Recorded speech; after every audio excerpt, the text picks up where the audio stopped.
Добре дошъл в Дориан! Днес е петък, денят, който традиционно се свърза с планетата Венера. Венера е символ на любов, красота, хармония, творчество и удоволствие от живота.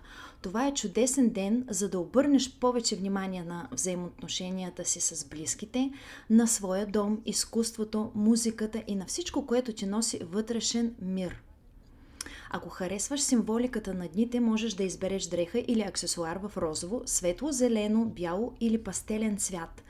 Този цвят носи баланс, мекота и ни напомня за любовта. Днес можеш да се поглезиш с ароматен билков чай, пресни плодове, мед или парче шоколад. И така, картата за деня. Колко символично. Императрицата.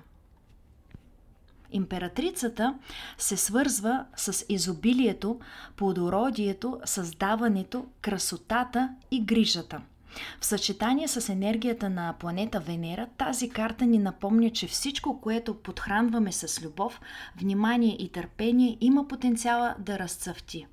Днес е подходящ ден да обърнеш внимание и на себе си, да създадеш нещо красиво, да прекараш време с любим човек или просто да благодариш за всичко, което вече си получил в своя живот. Понякога най-голямото изобилие не е това, което притежаваме. Това е способността да забелязваме красотата в малките неща. И така. Афирмацията за днешният ден. Повтаряй с мен. Днес аз избирам любовта. Приемам изобилието с благодарност, създавам живота си с лекота, красота и вдъхновение. Ще се радвам да се видим отново утре.